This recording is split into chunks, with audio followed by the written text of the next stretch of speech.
मेरा रिश्ता करवाया था, बात हुई थी कि फलां डेट को बारात आनी है, 10 तारीख भाई बारात आनी है, 5 तारीख ने पैसे देते हैं, फिर आपके दिल पे क्या गुजरी? वापसी खाली आटा तोड़ तक जोंदा है रोते हुए आए हो आप? जी। अस्सलामुअलैकुम। आज ਜਿਹੜੀ ਤੁਸੀਂ ਵੀਡੀਓ ਦੇਖੀ ਆ ਇਹ ਮੁਲਤਾਨ ਦਾ ਆ ਮੁਹੰਮਦ ਆਮਰ, ਜਿਹੜਾ ਆਪਣਾ ਰੋਣਾ ਧੋਣਾ ਧੋਂਦਾ ਆ ਕਿ ਇਹਦੇ ਨਾਲ ਅਜੀਬ ਡਰਾਮਾ ਹੁੰਦਾ ਆ ਕਿ ਇਹ 10 ਤਰੀਕ ਨੂੰ ਵਿਆਹਣ ਜਾਂਦਾ, ਆਪਣੀ ਦੁਲਹਨ ਨੂੰ ਲੈਣ ਵਾਸਤੇ ਜਾਂਦਾ, ਘਰੋਂ ਤਿਆਰ ਸ਼ਿਆਰ ਹੋ ਕੇ ਨਿਕਲਦਾ। ਜਦੋਂ ਉੱਥੇ ਪਹੁੰਚਦਾ ਦੇਖਦਾ ਕਿ ਤਾਲੇ ਲੱਗੇ ਹੁੰਦੇ ਨੇ, ਦੁਲਹਨ ਵਾਲੇ ਜਿਹੜੇ ਨੇ ਗਾਇਬ ਹੋ ਜਾਂਦੇ ਨੇ। ਉਹਦੀ ਮੁਕੰਮਲ ਤਫਸੀਲਾਤ ਅੱਜ ਦੀ ਇਸ ਵੀਡੀਓ ਦੇ ਵਿੱਚ ਤੁਹਾਡਾ ਸ਼ੇਅਰ ਕਰਾਂਗਾ। ਇਹ ਵਾਕਿਆ ਜਿਹੜਾ ਆ ਮੁਲਤਾਨ ਦਾ ਪੀਰ ਮੁਰਾਦ ਸ਼ਾਹ, ਉੱਥੇ ਦਾ ਇਹ ਵਾਕਿਆ ਆ। ਉੱਥੇ ਇੱਕ 10 ਅਪ੍ਰੈਲ ਨੂੰ ਵਿਆਹਣ ਆਉਂਦਾ ਮੁਹੰਮਦ ਆਮਰ ਆਦਮੀ, ਜਿਹਦੀ ਆ ਤੁਸੀਂ ਵੀਡੀਓ ਦੇਖੀ ਆ। ਇਹ ਆਮਰ ਜਿਸ ਵੇਲੇ ਜਵਾਨ ਹੋਇਆ, ਇਹਦੇ ਘਰਦਿਆਂ ਨੇ ਰਿਸ਼ਤੇ ਦੀ ਗੱਲ ਕੀਤੀ। ਇਹਦਾ ਮਾਮੂ ਆ ਇੱਕ, ਇਹਦੇ ਮਾਮੂ ਨੇ ਨਾ ਆਪਣੇ ਸਾਲੇ ਨਾਲ ਗੱਲ ਕੀਤੀ ਕਿ ਮੈਂ ਆਪਣੇ ਭਾਣਜੇ ਦੀ ਕਿਤੇ ਸ਼ਾਦੀ ਕਰਨਾ ਚਾਹੁੰਦਾ, ਉਹਦੇ ਵਾਸਤੇ ਕੋ ਰਿਸ਼ਤਾ ਲੱਭ ਚੰਗਾ ਜਿਹਾ। ਹੁਣ ਜਿਹੜਾ ਮੁਹੰਮਦ ਆਮਰ ਦਾ ਮਾਮੂ ਆ, ਉਹਨੇ ਆਪਣੇ ਸਾਲੇ ਨੂੰ ਕਹਿਤਾ ਇਹਦਾ ਸਾਲਾ ਨਾ ਇੱਕ ਰਿਸ਼ਤਾ ਦਿਖਾਉਂਦਾ। ਉਹ ਕਹਿੰਦਾ ਕਿ ਇਸ ਤਰ੍ਹਾਂ ਉਹ ਗਰੀਬ ਨੇ ਜ਼ਰਾ, ਤੇ ਰਿਸ਼ਤਾ ਅੱਛਾ ਆ ਤੇ ਤੁਸੀਂ ਉੱਥੇ ਰਿਸ਼ਤਾ ਕਰ ਲਓ। ਖੈਰ ਇਹ ਮੁਹੰਮਦ ਆਮਰ ਦਾ ਰਿਸ਼ਤਾ ਜਿਸ ਵੇਲੇ ਉੱਥੇ ਦਿਖਾਉਣ ਵਾਸਤੇ ਘਰ ਉਹਨਾਂ ਦੇ ਲੈ ਕੇ ਜਾਇਆ ਜਾਂਦਾ, ਇਹ ਮੁਹੰਮਦ ਆਮਰ ਦੱਸਦਾ ਕਿ ਮੈਂ ਖੁਦ 5 ਤਰੀਕ ਨੂੰ ਗਿਆ, ਜਾ ਕੇ ਦੁਲਹਨ ਨੂੰ ਦੇਖਿਆ, ਦੁਲਹਨ ਪਸੰਦ ਆ ਗਈ। ਉਹ ਘਰ ਵਾਲਿਆਂ ਨੇ ਮੁਤਾਲਬਾ ਕੀਤਾ ਕਿ ਅਸੀਂ ਜ਼ਰਾ ਮਾੜੇ ਆ, ਕਮਜ਼ੋਰ ਆ, ਤੇ ਅਸੀਂ ਬਰਾਤ ਨੂੰ ਰੋਟੀ ਵੀ ਖਵਾਉਣੀ ਆ, ਕੋਈ ਸਮਾਨ ਵੀ ਬਣਾਉਣਾ, ਕੋਈ ਪੈਸੇ ਦੇ ਜਾਓ। ਆਮਰ ਦੱਸਦਾ ਕਿ 5 ਤਰੀਕ ਨੂੰ ਮੈਂ ਖੁਦ ਗਿਆ, ਜਾ ਕੇ ਤੇ 3 ਲੱਖ ਰੁਪਈਆ ਦੇ ਆਇਆ ਉਹਨਾਂ ਨੂੰ। 3 ਲੱਖ ਦੇ ਕੇ ਤੇ ਵਾਪਸ ਆ ਗਿਆ। ਹੁਣ 9 ਤਰੀਕ ਨੂੰ ਮਹਿੰਦੀ ਸੀ। ਉਹ ਦੱਸਦੇ ਨੇ ਕਿ ਅਸੀਂ ਮਹਿੰਦੀ ਵਾਲੀ ਰਾਤ ਨੂੰ ਬੜੇ ਜੋਸ਼ੋ ਖਰੋਸ਼ ਨਾਲ ਤਿਆਰੀਆਂ ਕੀਤੀਆਂ, ਮਹਿੰਦੀ ਕੱਢੀ, ਸਵੇਰ ਅਸੀਂ ਵਿਆਹਣ ਜਾਣਾ ਸੀ।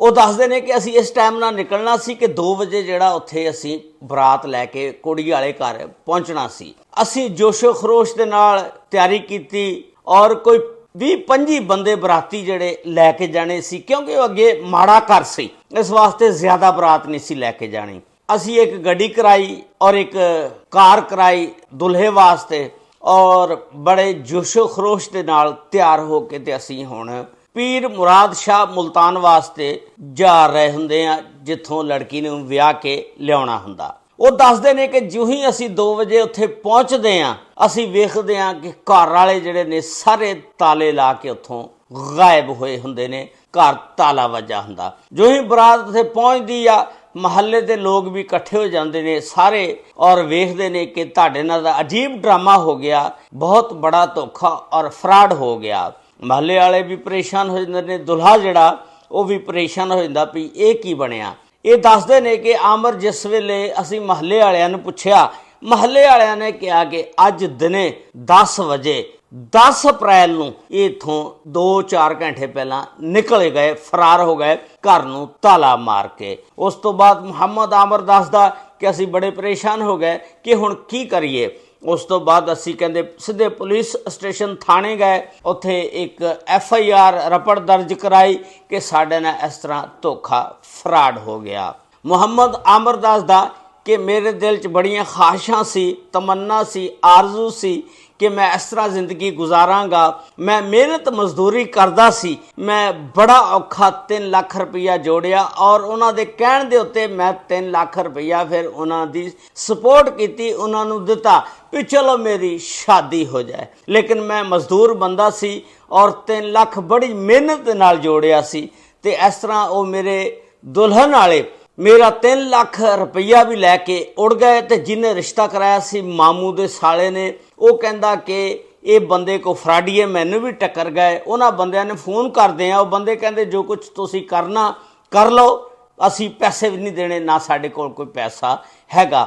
ਬਾਜ਼ ਔਕਾਤ ਇਸ ਤਰ੍ਹਾਂ ਵੀ ਫਰਾਡ ਹੋ ਜਾਂਦੇ ਨੇ ਕਿ ਜਦੋਂ ਬੰਦੇ ਨੂੰ ਕੋਈ ਜਾਣਨ ਵਾਲਾ ਨਾ ਹੋਵੇ। ਹੁਣ ਕੀ ਕਰੇ ਬੰਦਾ, ਆਪਣੇ ਰਿਸ਼ਤੇਦਾਰਾਂ 'ਚ ਅਗਰ ਕੋਈ ਨਾ ਹੋਵੇ, ਕੋਈ ਰਿਸ਼ਤਾ ਚੰਗਾ, ਤਾਂ ਬੰਦਾ ਕਿਸੇ ਨੂੰ ਕਹਿ ਹੀ ਦਿੰਦਾ ਨਾ ਰਿਸ਼ਤੇ ਕਰਾਣੇ ਵਾਲੀ ਨੂੰ ਜਾਂ ਕਿਸੇ ਰਿਸ਼ਤੇ ਕਰਾਣੇ ਵਾਲੇ ਨੂੰ ਕਿ ਸਾਡੇ ਬੱਚੀ ਦਾ ਜਾਂ ਬੱਚੇ ਦਾ ਰਿਸ਼ਤਾ ਕਰਵਾ ਦਿਓ। ਲੇਕਿਨ ਰਿਸ਼ਤਾ ਕਰਨੇ ਤੋਂ ਬਾਅਦ ਮੇਰਾ ਤਜਰਬਾ ਇਹ ਆ, ਕਾਹਲੀ ਕਦੀ ਨਾ ਕਰੋ, कदी काली ना करो, काली अगे टोए हुंदे ने। उस मंगनी नूं साल एक रखो, 6 महीने कम से कम। उस तो बाद उन्हां नूं परखो, उन्हां नूं चैक करो, उन्हां दा किरदार किस तरह दा, वो किस कैटागरी दे ने। हुण ये देखो 5 तरीक नूं जांदे ने, 10 नूं 5 दिनों के इन्होंने किमें पता लगेगा कि ठीक आ बंदे। तो एडे भोले बादशाह 3 लाख 20 रुपया दे आए, तो यह बहुत गलत इन्होंने काम किया। मैं कहना मंगनी जी कम अज कम नहीं साल रखनी चाहिए आ, 6 महीने, ताकि एक दूजे नूं बंदा परख सके।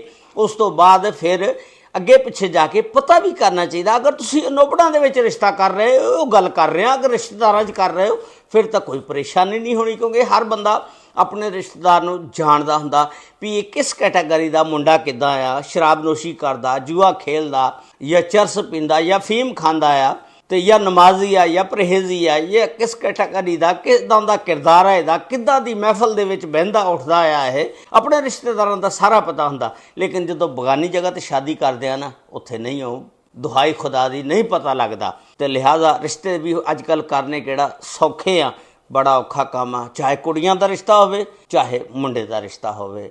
लेकिन इत्थे अनोखा ही काम पै गया, अनोखी वारदात हो गई कि एक मुहम्मद आमर नूं लुट लिया गया कि वो 3 लाख रुपया लैके फरार हो गए और वो गायब ने। इस वीडियो के बारे दे विच तुसी भी अपनी राय का इजहार जरूर करना, और नाल सोहणिओ चैनल सबसक्राइब, लाइक और शेयर जरूर कर दिया करो। और अगर ये वीडियो तुसी फेसबुक पेज ते देख रहे हो तो फेसबुक पेज नूं फॉलो जरूर कर लेना। अल्लाह ताला सब ते रहमत फरमाए, अल्लाह ताला सब नूं अपने हिफ्ज़ो ईमान च रखे। अस्सलामु अलैकुम व रहमतुल्लाहि व बरकातुहू।